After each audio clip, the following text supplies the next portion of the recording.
Hey everyone, thank you so much for joining me for today's video where we are going to be playing one of my monthly reading games. The first time that you will have seen this game though, and I am super excited to play it and I cannot wait to see how it turns out. This has been a complicated video to record though because I've had issues with my microphone. I'm now trying a new microphone, so hopefully this one will sound well. So let me tell you a little bit about the game we're playing today because it's a little hard to explain, sort of. It's kind of easy once you figure it out, but it was very hard to title. So I'm calling it the Hodgepodge Bingo Book Pong game. You know, just a little bit of a mouthful of a title, but that's okay. This game has two parts to it. One involves throwing a ping pong ball into a plastic cup. Each cup has a number that's going to correspond to one of these squares on this here bingo board. It's a 3x3 board. And whatever the number of the cup that we throw the ball into, we have to fulfill the prompt for that corresponding square. And we just have to get 3 in a row to complete the game. So let me quickly go over what the prompts are on here. I'll put them up here so that you can see it a little bit easier, but these prompts are pretty self-explanatory. We have the hardest reading challenge you'll ever do square, which basically just means we have to fulfill a prompt from that challenge. We have our series jar challenge, which means I just have to read the next book in one of the 37 series that I'm currently prioritizing. For backlist author, I have all the authors that I'm currently trying to read their prior books or their newer books, depending on where I am. So we'll just draw one of these random envelopes, and then whatever author is in it will randomly choose a book from her book list that I haven't read yet to read. For Library Thing Bingo, Library Thing is a website that each year does a yearly bingo, so I just have to fulfill one of the prompts I haven't fulfilled yet this year for that one. Same for the science fiction fantasy Reddit bingo. So on fancy Reddit, they have a yearly bingo, just have to fulfill a prompt I haven't done yet for that square. 25 books in 2025, just have to read one of those books off of my list to fulfill this square. For 52 books in 52 weeks, that's another challenge where I just have to fulfill a prompt that I haven't yet fulfilled this year. For our monthly TBR game, that just means I have to read a book off of my August TBR, which I have plenty to choose from if you haven't, watched that video. Then for the science fiction fantasy jar, I just have to read a book that is currently in the jar, most likely the one that I pulled for my August TBR. So that is the gist of the game. So like I said, we just have to get 3 across, which means we'll be reading anywhere from 3 to 5 books. So we'll see how lucky we are in this game. So now for a short confession, I did the first round of this game last night because I wanted to see what book it would be so I could read it last night before I went to bed and a little bit this morning. The audio on this little portion may not be great because it was before I realized that my computer was no longer picking up the microphone that I was using for it. So I'm going to try to fix it, but bear with me if it doesn't sound great. So let's bring up our first round for our bingo game and see what we get. All right. We're going to use our green ball again because it worked so well for us last time. So let's go ahead and see what we get on our first throw. All right, we got the blue cup.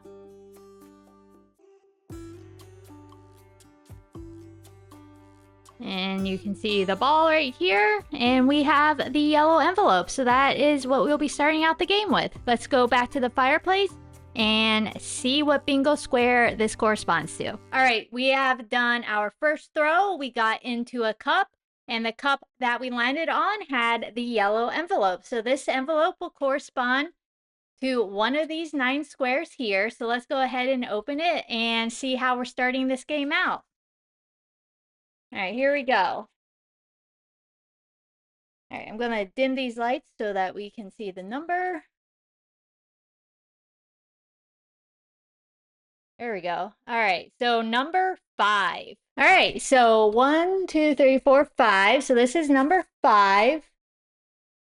And as you can see, it's our science fiction and fantasy Reddit bingo. And it's in the center of the board, which is great because there are a lot of 3 in a rows that go through the center. Let me bring up the spinning wheel and we'll see what prompt we are going to fulfill from the science fiction fantasy Reddit bingo board. All right, on this spin wheel are all the prompts I have left on the Reddit bingo board, which is quite a few since it just started in April. So we're going to go ahead and spin it, and then we will see what the prompt is and then find out what the hard version of the prompt is, because I like to do at least try to do the hard version. So let's go ahead and spin the wheel and see what we get for our prompt. All right, here we go. All right, there's a lot on here, so there is a lot to choose from. All right, so it is a book club or a read-along book. So the first thing I'm going to look for is, of course, the hard prompt, and then to see if any of the books match my TBR reads. So I will be right back while I take a quick look. I'm actually going to spin again because the hard mode for the book club or read-along book is to participate while it's going on, and they haven't posted the August ones yet, and July is kind of over.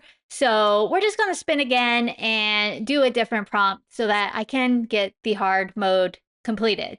All right, so let's bring up the wheel one more time. So here's the wheel one more time. So let's go ahead and spin it and see what prompt we can fulfill for this game. All right, here we go. Go. I don't know why I said go. We're spinning the wheel. Okay, down with the system, we can definitely fulfill. I know the hard prompt for this is to break down a system that is not government. So let me take a look through some options. I don't know if I have one on my TBR that will match this, but let me take a look at some of the books I own and see which ones we can get to fit the hard prompt for this. So I'll be right back. Okay, so I re-looked at my TBR books. It's hard to tell for sure if a book is about bringing down a system or not without giving away spoilers, but as far as I can tell, this book on my TBR, The Dagger and the Flame by Catherine Doyle, may be a book where we're bringing down a system. Specifically, it is about the two guilds, magical guilds in the city of Phantom that kind of control the city, but they're not political. So I am hoping that it is a non-governmental system that may or may not be brought down. I don't know because I haven't read the book. But what this city is basically about is it takes place in the city of Phantom, like I said, where shade magic is a scarce and deadly commodity controlled by two enemy guilds, the Cloaks and the Daggers, which are the thieves and the assassins. Seraphine, one of the main characters, on the night her mom is murdered when she's 18 years old, ends up seeking sanctuary with the Cloaks, and her heart is set on revenge against the Daggers, I assume. But then she comes face to face with Ransom, who happens to be the heir to the Order of Daggers, her rival guild. And Ransom is also shocked to discover that this unassuming farm girl wields a strange and blazing magic he has never seen before. So this is a enemies to lovers romantasy. Maybe one of the guilds is going to be torn down, tearing down the system. We will find out because this is the book we are going to read, and we'll see if it matches the prompt or not. If not, that's okay. At least we got a book read off of our TBR. So The Dagger and the Flame by Catherine Doyle will be our first book of the game, and I'll check in with you later, which will probably be tomorrow because I started this game at 9 o'clock at night, and let you know where I am. So if you're seeing me wear the same shirt tomorrow, I just literally threw this on so I could match what I wear tomorrow because I still have to record the beginning of the video, but that's neither here nor there. So I will see you guys tomorrow for The Dagger and the Flame. I'll see you guys soon. All right, I am back and I'm halfway through The Dagger and the Flame by Catherine Doyle, which is the first book in her new The City of Phantom series. And I gotta say, I'm really enjoying this book. It's really entertaining me and I'm having a fun time reading it. It is a YA novel, an enemy to lovers romantasy, but I do think that it may actually fit the down with the non-governmental system prompt for the Reddit bingo. I'll find out more once I get to the second half of the book. So this book is set in a city that is ruled basically by the underground. Technically, there's a king and queen of the land, but they have kind of allowed the underground to rule the city. And there are two magical guilds in the underground, which is the basis of the book. You have the Dagger side, who are the assassins of the city, the killers of the city, and you have the Cloak side, who are the thieves of the city. They are similar in that they use this magical substance called shade to be able to do their kills and their theft. but they use it in two different manners. The daggers ingest it, which can lead to a lot of side effects, including leaving black marks on their body to show that they are users of the shade.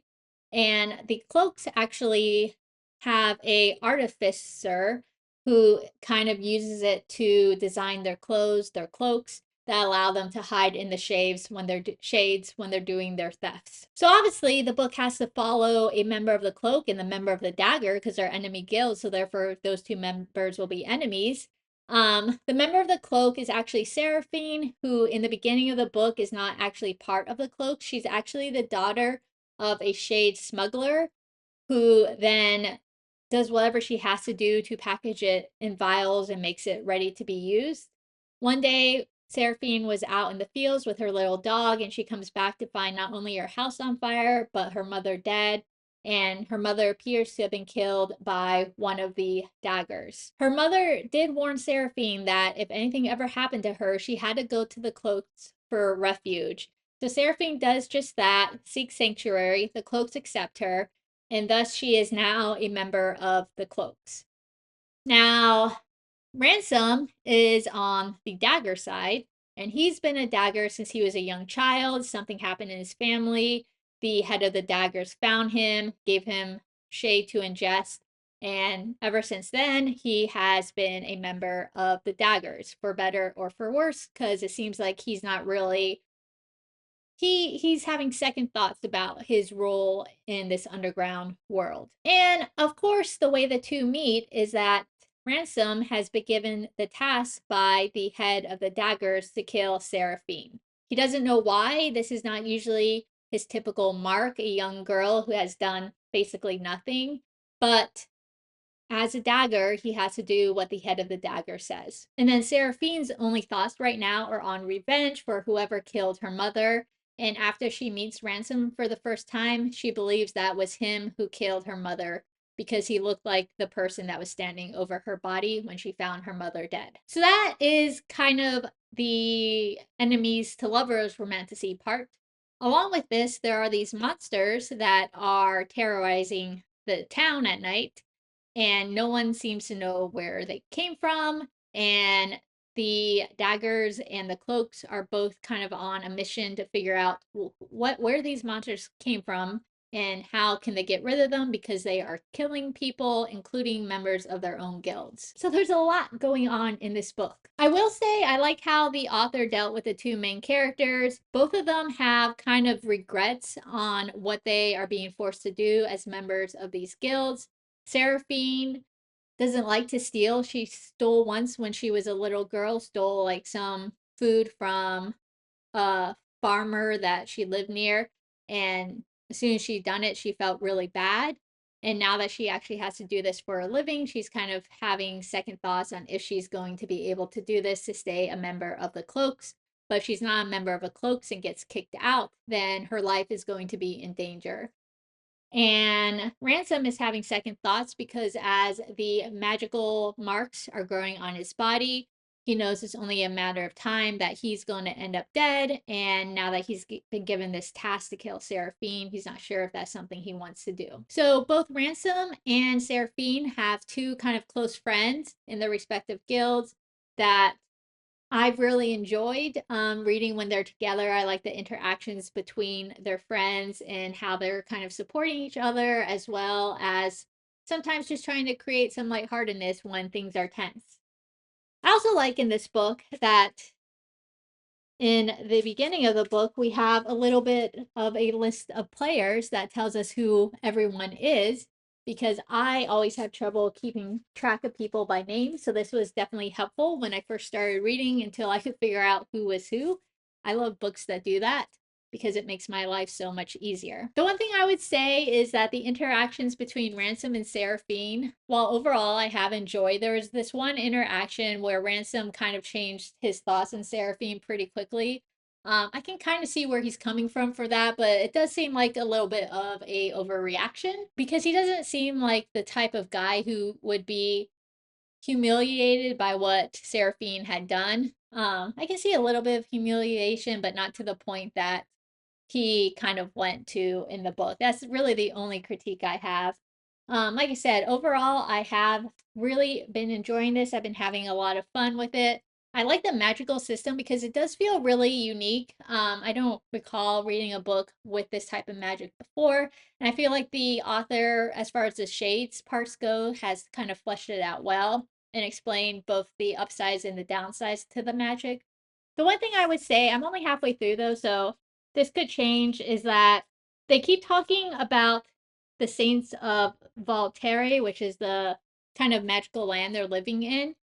And we're not getting a lot of information on these saints other than they used to be the wielders of magic.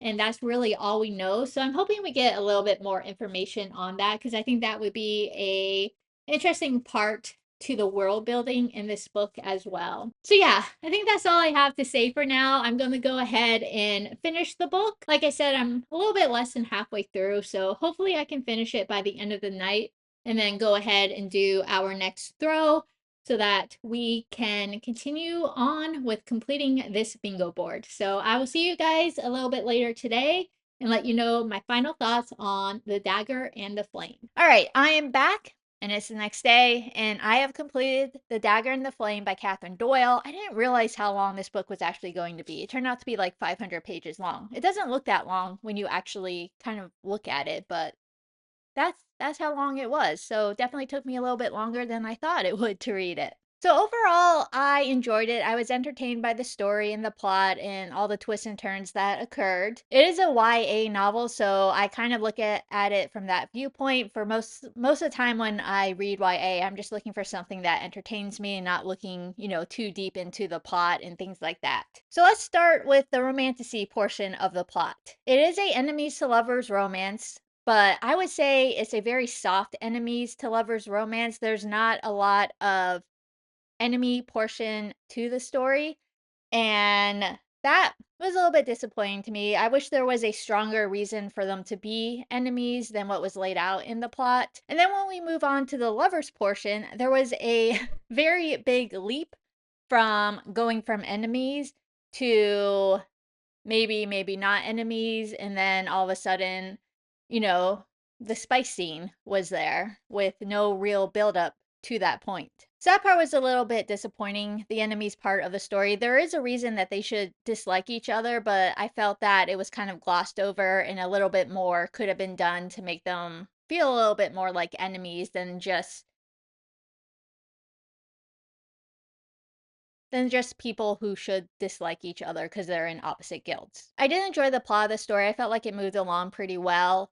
And I enjoyed the kind of twists and turns that happen towards the end of the book, where, they typically happen. And this is book one of the duology. I had no issues with how this book ended. And I actually, near the end of the book, was kind of wondering what book two was going to be about. But I felt that the author spun the plot in a way that makes book two's plot a little bit apparent of what we're going to be reading in book two, and I'm excited to read that one and see what happens to these two characters in the next book. The book does focus mostly on the daggers and the cloak. There's not a lot of world building outside of those two orders or guilds, which I didn't really have an issue with because they were the main focus of the plot. I didn't really need to know what else happened in the city of Phantom and what, other people were living there, because the plot revolved around the dagger and the flame, and I thought that was appropriate to kind of focus the entire world building on those two guilds. The side characters could have been built up a little bit more, I would say. They were just very generic characters on both the dagger side and the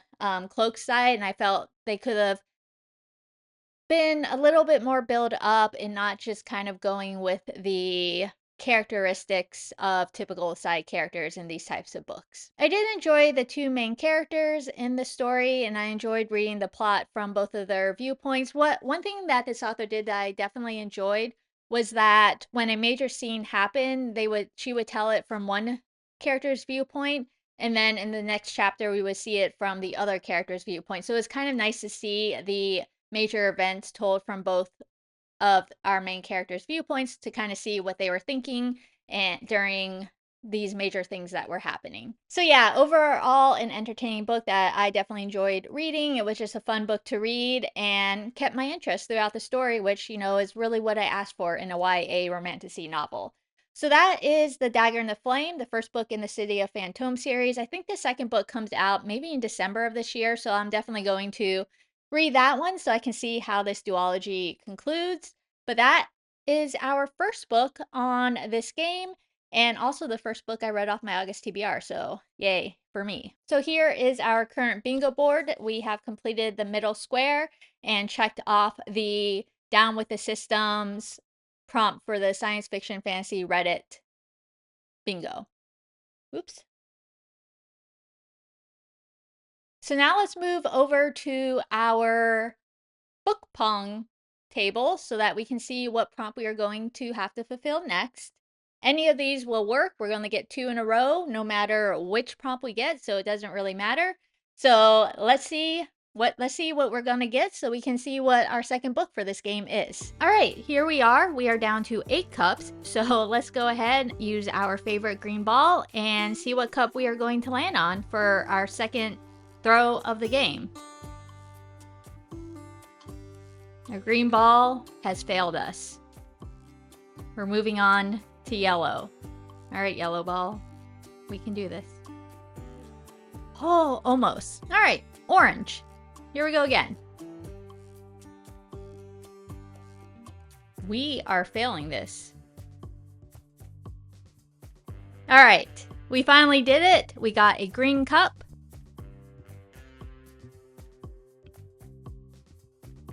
And our green cup comes with the white envelope. So let's get back to the fireplace and see what square we'll be fulfilling for our second throw. I think that's the hardest time I've had playing this game, getting that ball in the cup. It took me, what, like 4 tries to get it in there, but I eventually did, and it was a green cup with our white envelope.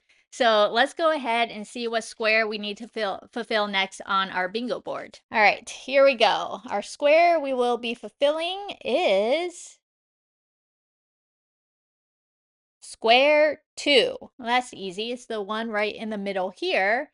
And that is our series jar square, which means we have to read a book from our series jar. We already pulled out 2 books from our series jar in August, so we're going to read one of those 2 so I can knock those off of my TBR as well. So the 2 books we are going to be choosing from are The Murder on the Links by Agatha Christie and Kiss of Frost by Jennifer Estep. So we have a mystery book that is book 2 in Agatha Christie's like Hercule Poirot series, and those are pretty quick, pretty short reads. So that is definitely an option. Then we have Kiss of Frost, which is book 2 in Jennifer Estep Mythos Academy series, which is like this fantasy series set in a academic university or a a magical academy. There we go. And those are the types of books that I truly love reading, and I get really into them, and they read pretty quickly for me. So, out of these 2 books, while I do enjoy Agatha Christie, I'm not in the mood for a mystery thriller right now. I'm going to stick with the fantasy side of things, and we're going to go with Kiss of Frost by Jennifer Estep. The first book in this series I overall enjoyed. It's definitely not the best written series, I would say. The writing is not like super strong, but I just love books set in magical academy, so that is why I continue to read the series. So in the first book, we're introduced to the main character of the series, who's Gwen Frost, and she's been raised in the kind of like, normal public school system, but she has this gift of psychometry, which means that she can touch an object and she knows the history of that object. And not only can she see the history of everyone who's touched that object, she also gets a hint into their emotions. So things are going okay for her. She's kind of like, she's not like a popular girl at the school, but she has some friends. When one day her mother ends up dead, and her grandmother invites the headmistress, or the headmistress just shows up, I don't remember, of Mythos Academy to their home, and she ends up enrolling in this academy so that she can kind of further her gift ability and learn how to wield it better. So she happens to be the only one at the academy with this gift. The rest of the students are descendants of ancient warriors like the Spartans or the Valkyries. And everyone in the school is learning how to wield their magic against the enemy, which are the Reapers of Chaos. And the Reapers of Chaos, their main goal is to free Loki from his magical prison, and that is their main goal, while the students and graduates of this academy's main goal is to keep them from doing that. So Gwen is a outcast at this school because she's not a descendant of any of these warriors. She has this gift that no one else has at the school, and she ends up making some enemies of the school, but she eventually gets some friends as well. And in the Kiss of Frost, we are entering her second year at the academy, where she has to continue to learn to wield her magic as well as protect herself from the Reapers, who like to basically kill students at the school to prevent them from graduating. So that is the basis of the plot in this book. I'm not sure what's going to happen in the second book, but I am excited to read it and see how it is. It's a little over 300 pages, but the first book read pretty quickly because the writing was pretty easy to read. So we'll see how the second book goes. It is a YA novel, so hopefully I can get that done by, this afternoon so that we can go ahead and do a third roll and maybe even complete a bingo, because if we get monthly TBR game, that will be a bingo right down the center of the board. So we'll have to find out. So I am going to go get to reading. It's also lunchtime, so I'm going to grab some lunch as well. And I will meet you back here when I'm halfway through the book, which hopefully will not take a super long time. So I'll see you guys hopefully very soon. All right, I am back. It's about 3 o'clock in the afternoon and I'm halfway through Kiss of Frost. And overall, honestly, there's not been much going on in the story. There's not been a lot of plot that has built up. There's not been a lot of character building or a lot of kind of world building on top of the first book. We do learn some things right in the beginning, that there is again someone after Gwen, and she believes it's a Reaper, one of the agents of Loki, but she doesn't have any proof of that. But someone is definitely trying to kill her. She almost gets hit by a SUV after visiting her grandma. And then in her school library, she almost gets shot by an arrow. So someone is definitely after her, though the only people that she confides in is her best friend and her best friend's boyfriend. And she doesn't confide in her mentor, the professor that's kind of mentoring her, that was her mom's best friend. She decides, I'm not going to tell her because I can figure this out myself, which doesn't seem like the brightest thing when this is your first year at the school and you really haven't gone through a lot of training. You've only been at the school for maybe a couple of months at most. This book starts off kind of in the winter, before Christmas, I believe, before the holidays. So she's only been at that school since August, September. So, 2 or 3 months worth of training in this whole new world that she didn't know about. She's probably not the best to make the decision not to tell anyone and try to go after whoever's trying to kill her on her own. Doesn't seem like the smartest idea. On top of that, she doesn't want to rely on her friends at the school, some of which are Valkyries, Spartans, warriors that have been training basically since birth, since they were raised in this world. And she almost wants to go do this on her own. And to make things even more difficult, this book is not really set at the academy for the most part. It's set over a weekend where the students at the Mythos Academy in North Carolina, which is where Gwen goes, they meet up with the students from the Mythos Academy in New York, and they all go to a ski resort down in North Carolina for what is known as the Winter Carnival weekend. So now she's not only not at the school, she is out in the public in this Winter Carnival resort. And of course, she doesn't want to always hang out with her friends, so she's off walking around on her own, and not the safest thing to do when you know someone's trying to kill you. Not the brightest. And then on top of that, she meets this mystery guy from New York Academy who she also feels is a good idea to kind of hang out with him by herself without really even knowing him. She could use her powers to get a little bit of an idea of who he is, but she has decided not to do that because she doesn't want her powers to interfere with her thoughts about him. She wants to learn who he is from what he tells her. Which again, if someone's trying to kill you, maybe you should just make sure that the person that you're hanging out with is not one of those people, perhaps trying to kill you. I don't know, that's what I would do. So there really hasn't been a lot of action. We really just got introduced to the main plot of someone trying to kill Gwen. We also learned a new aspect of Gwen's magic, which could be interesting to see how she kind of uses that to deal with the people who are trying to kill her. And we get introduced to this mystery guy at the Winter Carnival. So the chapter that led up to the halfway point, that is a chapter that we've had the most action in.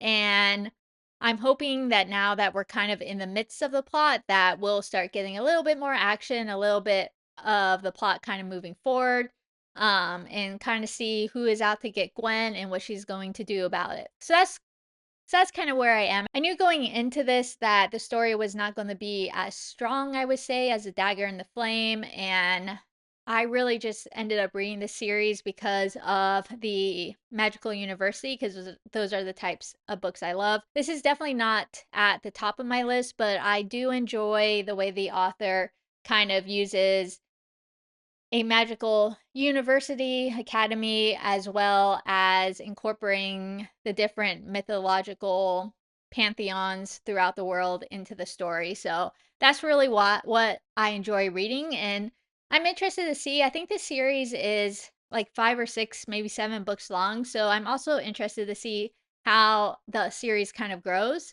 after the first couple of books in the series. So that is where we are right now. I have to go to the grocery store because I just realized I don't have anything to have at tea time, and we can't be having that.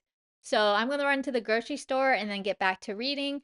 Hopefully I will have this done in the late evening, 7, 8 o'clock tonight, so that we can go ahead and choose our next book and get a good ways into that. And yeah, that is the plan. So I'll see you guys back here once I finish the book, which will hopefully be later this evening, and I'll let you know my final thoughts on it. So I'll see you guys then. All right, I am back. It's still the same day. It's like 6:30 at night, so I'm super happy because that means we are going to get a third book started today, which is amazing.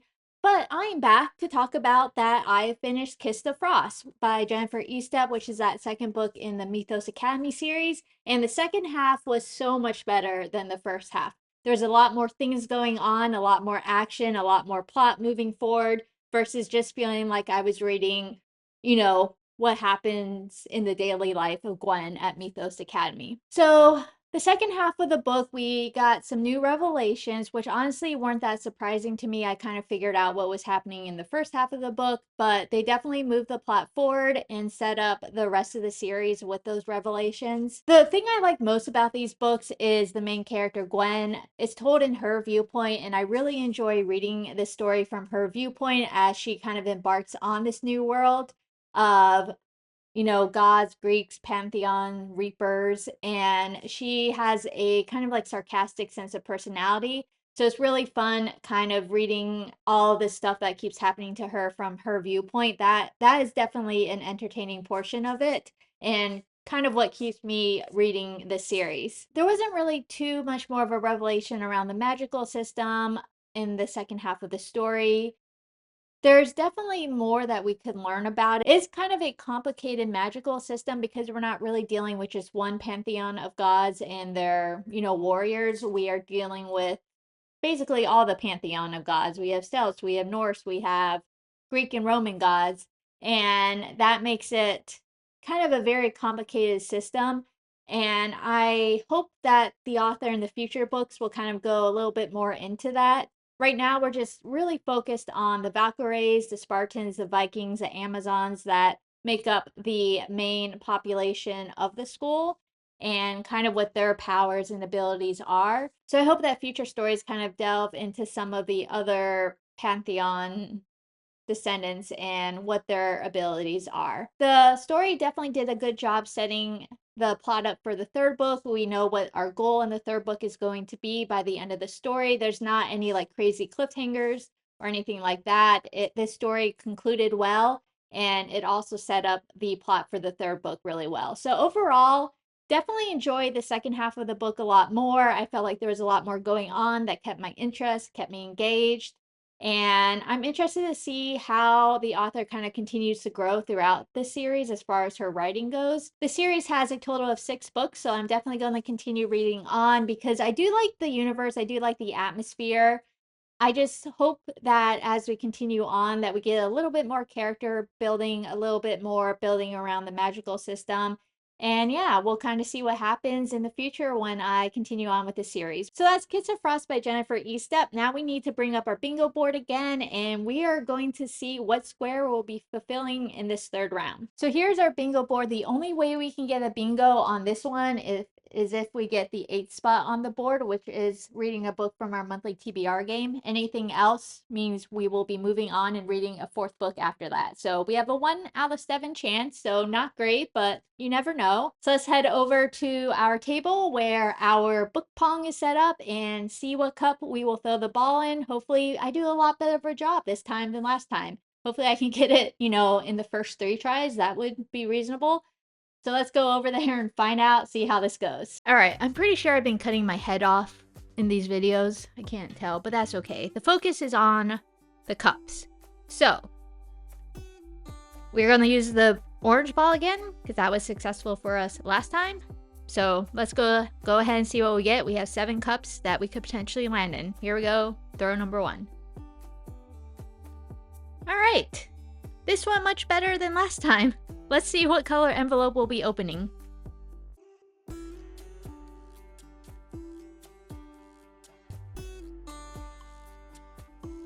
All right, we have our orange cup and our green envelope. So let's take this back over to the fireplace and let's see what's inside this. All right, I have in my hand what could potentially be the last envelope we play in this game if it has a number 8 in it. Of course, with my luck, the chances of that are low, probably less than 1 in 7, but one can always hope. So let's go ahead and open this envelope and see what square on the bingo board we will be fulfilling for this throw. I'm so proud of myself that I got in on the first throw too. That was nice for once. All right, this is our number.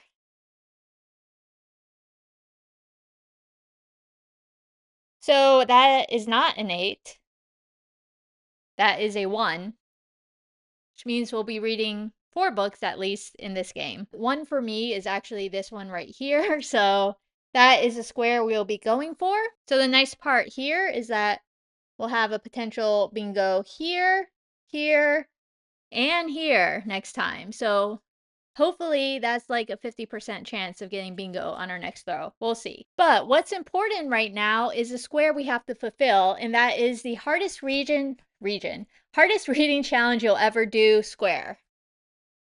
So I am going to put these prompts on a wheel, which I haven't fulfilled any of them really yet because each prompt has like a million parts to it. So I'm going to put them all on the wheel and we'll spin it and see what prompt we have to fulfill for this to complete this square. There we go. All right, I'll be right back. All right, so I set up the wheel. I'll put up here in just a second. So the hardest reading challenge you'll ever do was created by Quardy, QWORDY, and I'll link her YouTube channel below. She did one last year, and this is her second round of it. I played the one last year kind of just for fun, and I definitely had a lot of fun doing it because it's definitely a very difficult challenge, and it definitely makes you feel successful when you get to cross off a square on her bingo board.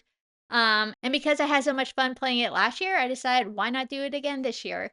So that is one of the challenges that I'm playing in. Like I said, I'll link her channel below if you haven't heard of it and are interested in checking out yourself. She also has a whole website that goes with it that really delves into the rules of each of the prompts, which is really nice. But what we are here for today is seeing which one of these prompts I'm going to read a book to help fulfill it. So let's bring up the spinning wheel. So this wheel has basically all the squares on the bingo board in here, all the prompts that go along with the squares. I left out a couple, such as the 24-hour readathon, because I'm not doing that for this game because that would be kind of crazy. So I left out some of those type of prompts that are going to require me to read multiple books to fulfill. And I've settled on these prompts where I can read one book and at least check off one of the subcategories within that square. So without further ado, let's go ahead and spin it and see what we get. Here we go. These can be very easy, such as the color of the book, or very hard. And this one, not too bad. We just have to read a book that has been published in the last 10 years. We're going to make up another spin wheel to put the years that I have not read a book from yet, if that makes sense. Because I read a book from 2023. I'm not going to put that on the spin wheel. So let me set that up real quick and I'll be right back. These are the years from 2015 to 2025 that are the books that have been published in the last decade, and these are the years I have completed so far. About half of them I've done: 2015, 2018, 2019, 2020, 2023, and 2024. So what I'm going to do is see if there's anything on my TBR that was published in any of these years, and if so, that is the book we are going to go with. If not, we'll put the years onto a spin wheel and figure it out that way. But hopefully, I will have a book that was published in one of these years so I can check off another book on my TBR, as well as a prompt on this reading challenge. So I'll be right back. All right, so we do have a couple books on our TBR that are from years I haven't already read from, mainly from 2017 and 2022. The 2022 ones are This Woven Kingdom and An Atlas Paradox. Those books are really long. One's almost 500 pages, the other one's over 500 pages, so I'm not quite sure if I want to throw them in here right now. And then from 2017, we have another long book, which is The Quest for Glory, which is the fourth book in the School of Good and Evil series. Again, over 500 pages, like I said. But we do have a graphic novel that I am interested to read, and that is Spill Zone, which was published in 2017. So this book actually won the Golden Duck Award, which is a science fiction fantasy award for young adult and middle grade books. I think this one was a young adult book, I'm almost 100% sure. And when I was looking over the plot, when I put it on my TBR, it does sound interesting, and I am excited to read it. So Spill Zone is set 3 years after a serious event occurred in a city in the US, small city. And the novel follows Addison, whose parents appear to have died, and her little sister was scarred by this whole experience and hasn't really spoken since. Addison is now in charge of providing for her sister, and the way that she does that is that she enters the spill zone, which no one knows how it occurred. That was the event. No one knows how it occurred, what caused it, but they know that it is dangerous.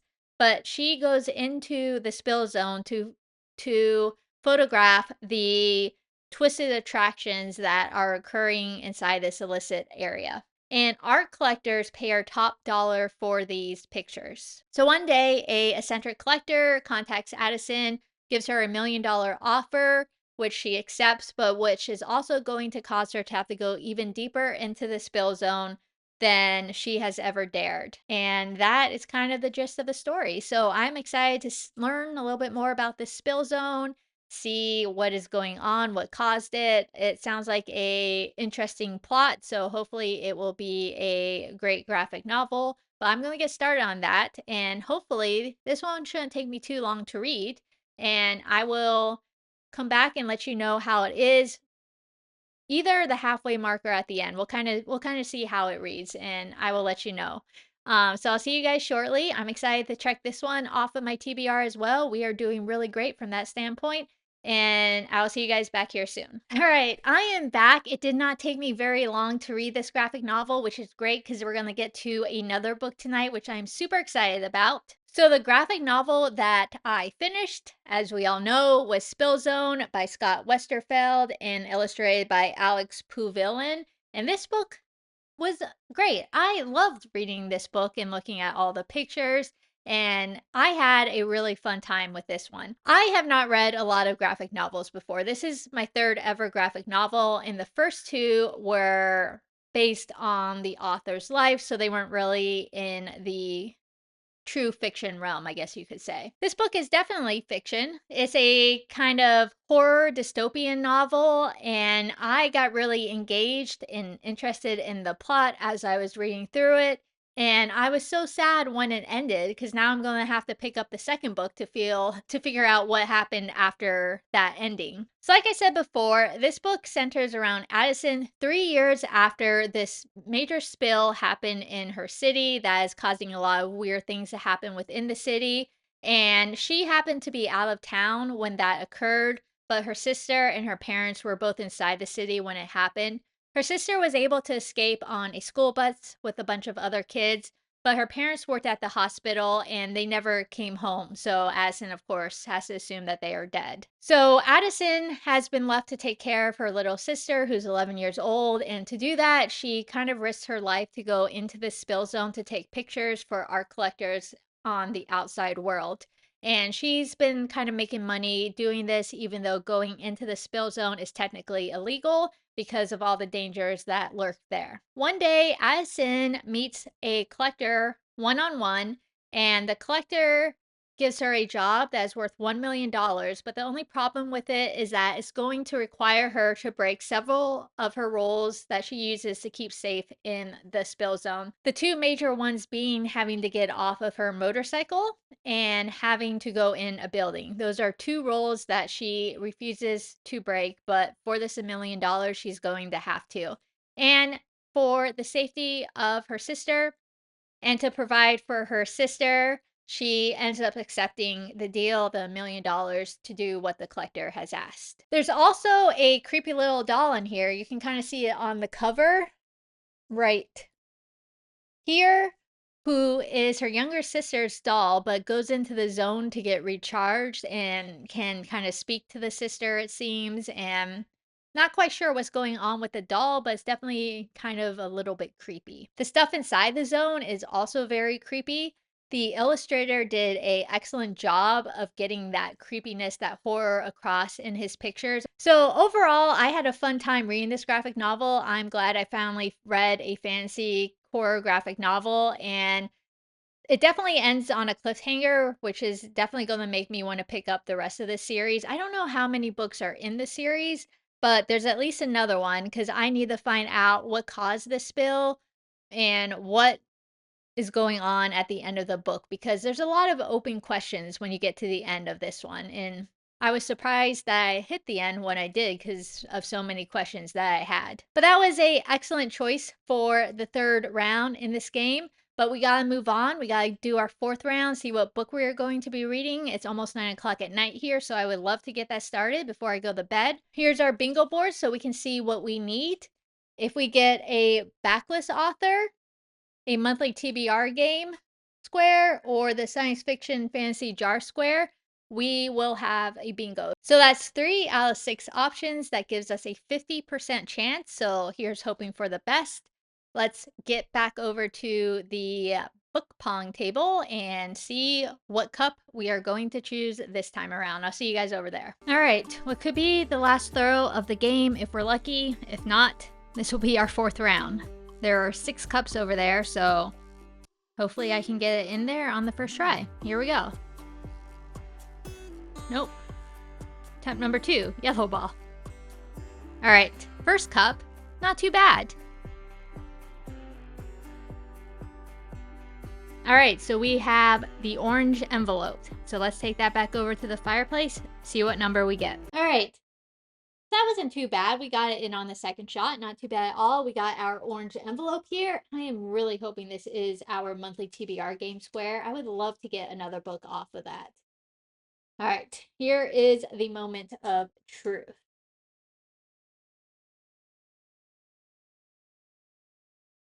So that is a 4. All right, 4. Definitely a 4. Not an 8. All right, here's our board. 1, 2, 3, 4. So we're doing this square here, which is library thing bingo. All right. As usual, I'm going to put all the library thing bingo prompts that I haven't used yet on a wheel, and we'll see which prompt we have to fulfill for this game. Probably not one that's going to match my TBR books this time around, though, unfortunately. All right, here is our library thing bingo prompt wheel. These are all the prompts that I have not yet fulfilled yet for the 2025 library thing bingo. For those who don't know, Library Thing is a website and they do a lot of different challenges throughout the year. This one is their bingo challenge, which I have a lot of fun participating in.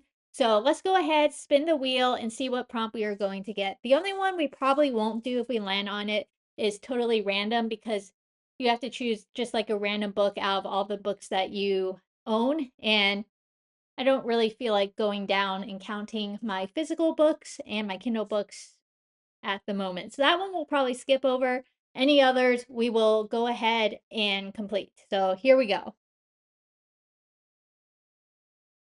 All right, hopefully it's a good one. And of course, it's totally random. Like I said, we are going to skip that one because it's a little bit more involved figuring out the book. And really don't feel like doing this one at 9 o'clock at night. I want to get an actual prompt that I can choose the book for. So here we go one more time. Here, let's see what we get. Anything but totally random. I should not have put it on there. Medical topic.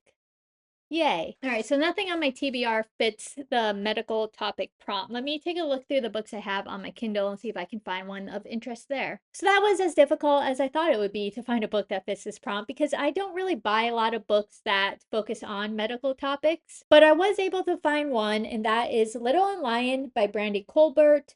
I haven't really read anything by this author before, so we'll see how it is. So this is a YA book that is set in Los Angeles. It follows Suzette, who was in a boarding school in New England, but has now come home to be with her families and friends in Los Angeles. And one of the reasons she ends up coming home is that her stepbrother, Lionel, has been diagnosed with bipolar disorder, and she wants to give him some emotional support as they deal with this new diagnosis. At the same time as she's settling in, she has found that she is falling in love with someone new, and that happens to be the same girl her brother is also in love with. And then Suzette also ends up having to confront her past mistakes and support her brother as his disorder kind of starts to spiral out of control, and she needs to help him before he hurts himself. So that's kind of the gist of the book. So we do have our medical topic, which is bipolar disorder. So that should fit this prompt. So we're going to go ahead and choose this one. It's only about 327 pages. So hopefully I can get a good way through it tonight. And then I'll check in with you guys tomorrow morning when I'm halfway through, and I'll let you know how it is going. All right, it's a brand new day, and I am back, and I'm halfway through Little and Lion. The reason I am laughing is that I have had so much trouble with the audio for this video. I have no idea what this is going to sound like when I go in to edit it, and it's making me quite nervous. The microphone, every time I use it, decides to do something different, no, even if I have the same setting. So we're going to see how this goes, and we'll go from there in the editing process, and hopefully it will sound good for the final video. We are going to find out. But anyway, like I said, I am halfway through Little and Lion, and I have really been enjoying it. I'm so happy that I got a chance to read it for this book game, and it definitely meets our topic for medical topics. It definitely meets that prompt. We have two characters who, so far at least, who each have been diagnosed with something medical. We have Lionel, who has bipolar type 2. He was diagnosed about a year before the story started. And we have, I think it's Emil, who was diagnosed with Meniere's disease, which causes vertigo and hearing loss, and he is now having to wear hearing aids. And those are the two medical things, diagnoses that we have in this book. So it definitely meets that topic. Also, for those who are doing the hardest reading challenge you'll ever do game, this book fits a lot of different squares on there, which is great. It's going to be very easy to find 2 squares to fill with this book, which is awesome. So this book follows Suzette, who is on the left side of the cover, and Lionel, who's on the right side. So when Suzette and Lionel were little, like 4 or 5, their parents ended up starting to date, and they eventually moved in together when they were a little bit older. And for all intents and purposes, Lionel and Suzette have become brother and sister. So the year before the story starts, Lionel was having a lot of things going on, and he eventually ends up with a diagnosis of bipolar type 2. Suzette's parents decided that the best thing for her at that point in time was actually to go to boarding school because she was kind of taking on the emotional toil of having her brother diagnosed with this.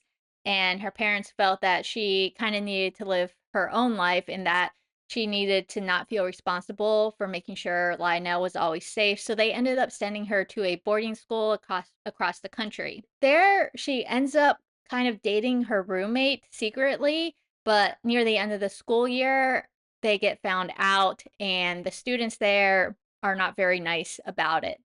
And she ends up coming back to LA after the school year ended, kind of just wondering who she is. Because in LA, she realizes that she likes her longtime childhood friend, Email, as well as her coworker at a flower shop where she got a job, who is, I forget her name, but she's a girl. And now she's trying to figure out who she is. It's kind of like a coming of age story. Meanwhile, she's also kind of learning how to reconnect with her brother, Lionel, and Lionel ends up confiding in her that he has stopped taking his medication because he doesn't like how it makes him feel. So now she has that burden that she's kind of carrying. She doesn't know what to do about it, but she does know she wants to keep her brother safe. So she has a lot going on in her life. I was reading some of the comments on Goodreads, just kind of scanning through them before I chose this book. And the biggest thing I found for the people who didn't really enjoy it was they said that there was not really a plot. I would say this is definitely a character-driven book so far than a plot-driven book, but it is a coming-of-age story, and I feel like most of those type books are more character-driven. There's not like a succinct plot that we are following until the end. It's really just Suzette kind of learning who she is and how she fits into the world. I also found out that this is the debut novel by the author Brandy Colbert, and honestly, if I had not read that somewhere, I would have not guessed that this was a debut novel because the book is written really well. It's very engaging. I, easily find myself reading it without being like, am I almost at the end of the chapter? Things like that. It's very easy to get through, very quick to get through. It is a YA contemporary novel, so you do have to read it, with that train of thought. It's not meant, for adults. It is a YA novel, but the way she writes it just keeps me very engaged in the story, and I feel like she's moving things along at a good pace. I haven't had any issues with that at all. So yeah, that is where we are right now. I've enjoyed the characters. I feel like they each have their own personalities. I feel like she's fleshed out these characters very well, and they're very different from each other, which makes them easy to remember who's who. And I'm excited to see what happens in the second half of the book. So I'm going to go read it because we need to get to our next throw so I can finish that book today as well. So I will be right back. Well, not right back, but I will be back once I have completed this book. So I'll see you guys soon. All right, I am back. It is tea time, and I have completed Little in Lion by Brandy Colbert. And this was a good book. This was a good coming of age story that was very well written. It delved into a lot of important topics that, people growing up these days are going to encounter. And I felt like it was just a really well written book that not only, delved into these topics, it was also a very entertaining, very well written read. There were a couple of scenes I skipped over. So if you're like me and don't, like reading those types of scenes in YA books, it was fine skipping over those. I felt like I didn't miss anything. So go ahead and do that if you are interested in this book. And I liked how the author dealt with all the different things in the story, the bipolar disorder, some microaggressions that were happening to the narrator, and how the author kind of dealt with Suzette, the narrator, trying to figure out who she was in this story. There was a crisis at the end of the book as well, which I felt was well done. I also really liked how the narrator grew throughout the summer. The things that she experienced, they definitely kind of affected her, and she was able to grow and change from those experiences. So yeah, if you're looking for a YA book that delves into a lot of difficult subjects, this is definitely one because I feel like she did a good job with it. And I am glad that we ended up reading this for our medical topic. It definitely deals with bipolar, so definitely fits the bill for that. And also for um men, just forgot how to pronounce it, Meniere's disease as well. We were able to mark a prompt off of our library thing bingo, which is super exciting. All right, so we need to move on to our fifth and final book of the game. So we need to go back to where we're playing our book pong portion of the game and see what cup we are going to get, see what square it's going to match. All right, fifth and final throw for this game. Let's start off with our green ball as usual. We got 5 cups to go for it. Here we go. All right, I'm not even going to address that throw. We're just going to ignore that one and move on to our blue ball. All right, I hit the cup. That's something. Pink. Okay. Red. Red, take 2.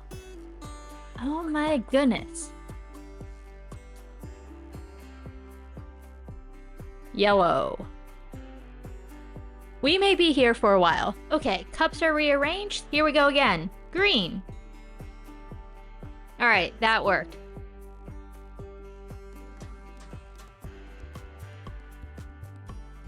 And our lucky envelope is blue. So let's take this back to the fireplace and see what square we will be fulfilling to get our bingo. All right, that was a little bit embarrassing. That took way too long for me to get the ball into the cup. That first throw, I don't even know what happened there. But we eventually got the ball into the cup that corresponds to this blue envelope.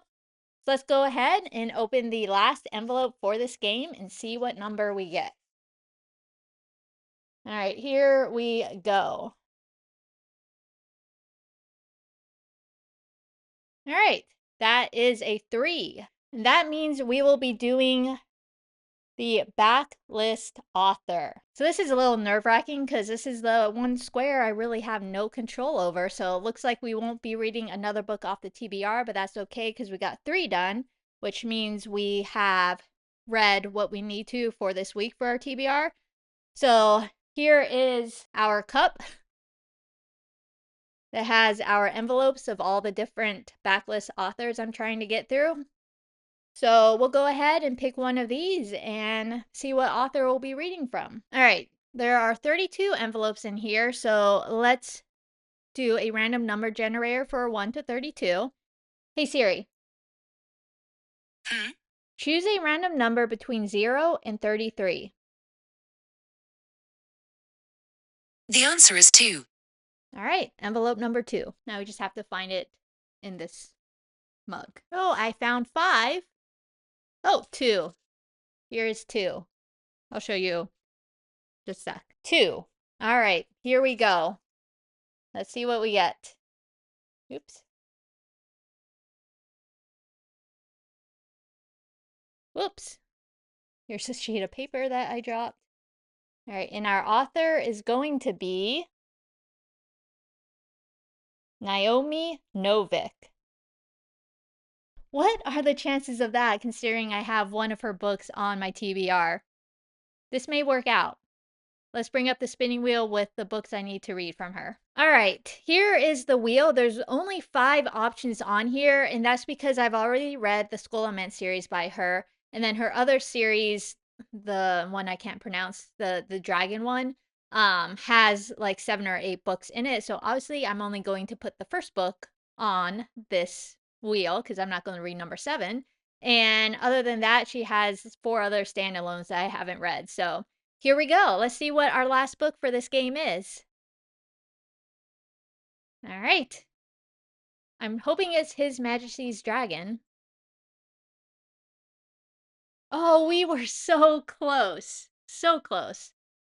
Instead, we have Buried Deep in Other Stories. And let me take a look. I probably should not have added this on because the one issue with this is that this is a collection of her short stories, but it includes short stories from her world of Temeraire, which I haven't read yet, so I don't really want to jump into the short stories until I have read that book or that series. So we're going to hold off on this one and spin the wheel one more time. All right, we are now down to 4 options. Here we go. All right, His Majesty's Dragons. That's what I need. Nope. Instead, we got Will Supervillain Will supervillains be on the final? Let me see what this one is. Well, I am not going to complain about this one because it looks like we have another graphic novel on this game, which is great because I was really hoping for something I could read quickly because this is the last day I really have to read it if I want to get this edited. So this actually worked out really well. Okay, so will supervillain, why can't I say that? Will supervillains be on the final? Is obviously by Naomi Novik, and it was illustrated by Yishan Lee. And this is the first book in the Liberty Vocational series. And this is the first and only book, so I guess the series didn't really work out in the Liberty Vocational series. There's only, this was published back in 2011, and there's been no further books, so I highly doubt that any further books will come at this point. So hopefully it doesn't end in a cliffhanger. We'll find out. So the graphic novel is set in Liberty Vocational, which is a private college for budding superheroes who are learning to master their extraordinary powers for the good of humankind. But for the protagonist, 16-year-old Leah Tamor, just making her way through these classes without incidents is shaping up to be more difficult than she thought. Timid Leah fears that even her ability to manipulate atoms is not going to be enough to survive the rigors of Liberty Vocational and to eventually become a full-fledged defender of all that is right. But the real test is yet to come for her, and that is in the form of the infamous supervillain Bane, who has infiltrated Liberty with a sinister plan to bring down the best and the brightest heroes of tomorrow before they even take flight. So we'll go ahead and check this out. If I, wasn't reading through the backlist of Naomi Novik, I probably may not have ever picked this up because it's the first in a series that was never completed.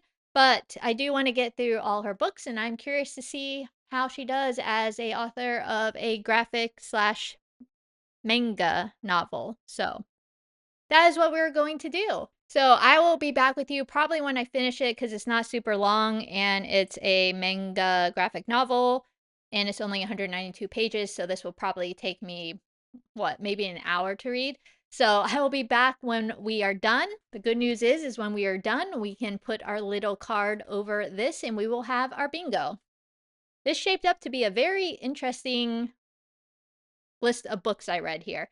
I'll be back with you guys in a little bit and let you know my final thoughts on this manga, my first ever manga as well. So here we go. Be back soon. All right, I am back. It's like a little over an hour later, and I have finished Will the Supervillain. Oh my, I cannot say that word. Will the Supervillains be on the final? Well, let me go grab that real quick. So this book, as we know, is by Naomi Novik. It's her first graphic novel, maybe her only one, and the first that was supposed to be a series called Liberty Vocational, which never got completed. So this is a manga novel set in a school for superheroes known as Liberty Vocational, and there the superheroes learn to use their powers because eventually they are going to have to fight the supervillains. This school is only for the best of the superheroes, those that are going to go on and fight the biggest supervillains that are in the world.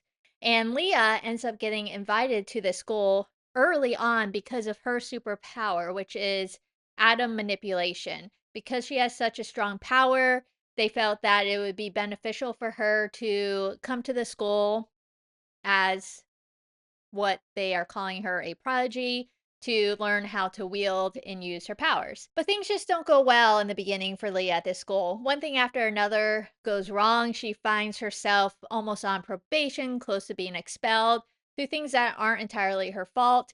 And she also has another student who is working with, I don't know if it's his dad or a family member or whatnot, and they are trying to, what it seems, get her kicked out for the greater good. So that's kind of what the story is about. It was a lot of fun to read. I really enjoyed the plot line, and I really enjoyed the main character of Leah. The illustrations were great as well. This book is done in black and white. I'm just going to show you basically the first page so you can kind of get a gist of what the illustrator drawings look like. So those are the illustrations. They're really beautifully done. And the illustrator is very good at getting across the emotions of the characters. when various things are going on. So again, I don't really read a lot of these types of graphic novels or manga novels. So this is kind of new territory for me, so I don't really have that much to compare to. But I did enjoy this one. It's very different than the Skull and Pen series by Naomi Novik. That's the only series and only books I've read by her before, so I don't really have anything else to compare to of what this may be like. But I enjoyed the school setting. Like I said, I enjoyed the main character and her trying to figure out how to fit into this school and, try not to get kicked out of it, basically.